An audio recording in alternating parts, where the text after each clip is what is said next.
Since coming to Kyrgyzstan, I think I've been most impressed and kind of most curious to learn more about the kind of effect that the Soviet Union has had on this region. At home, in high school and middle school, we don't learn much about the kind of other side of the Soviet Union. We learn about communism and how it's bad and how it affected, U.S. foreign policy, but not much besides that, not much about the kind of how it affected lives in other parts of the world. And that's been something that's been really fascinating for me as someone who loves history. And I think if I were to recommend something, if people were visiting and something that they could definitely do while they were here, I think you have to get out and you have to explore actually the nature. And there are many wonderful hikes that we've been able to do around Bishkek.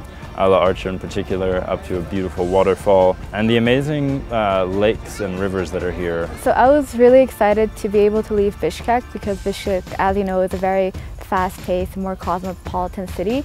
And I got to come to the south of the country, and coming to, Oruzgan and Jalalabad and Arslanbab, I got to see that in Kyrgyzstan, it is very much a multi-ethnic and a very dynamic country in that it's not only Kyrgyz, and just how being here, I'm able to see how this country was formed, the politics behind it, and of course the culture, which is very interesting to see just the different ethnicities living side by side, and especially considering that there has been a very kind of tumultuous history behind it. Words can't really describe what Kyrgyzstan's nature really feels and looks like, but it's very organic, untouched, very raw, and I really do value being here, especially considering the fact that the landscape has really shaped the people here. The most exciting thing about the trip was being able to stay in the guest house in Arslanbab, being able to really, because the guest house was situated in a neighborhood, and being able to sleep and live among the locals, and especially to be able to eat among them as well. I thought that was very interesting experience that I really enjoyed. I'd like to thank AUCA for organizing the trip, and especially choosing these specific cities because they are very important and they're very historical.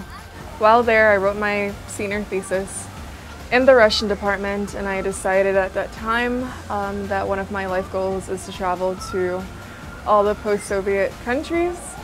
I don't even know how to characterize the country. It's small, but it's huge in terms of diversity, in terms of hospitality, everything. It's really, really special, and I'm really grateful to be here and for the people, all the people that I've met in this country. It's amazing to be in a place that is for someone who obviously stands out as a foreigner.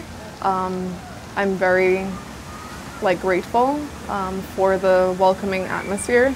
I'm just amazed every day by all the people that I meet, all the foods that I eat, all the places that we visit. Really, really beautiful. And the history of the place as well is very compelling. To people thinking about coming to Kyrgyzstan, I think it's definitely a place worth coming to. It's very, very different from anything that I've ever experienced before. Very memorable. I think in 10 years I'll look back on it and think, oh my God, I was in Kyrgyzstan, so crazy. But it's been an amazing month, and I'm so happy to be here.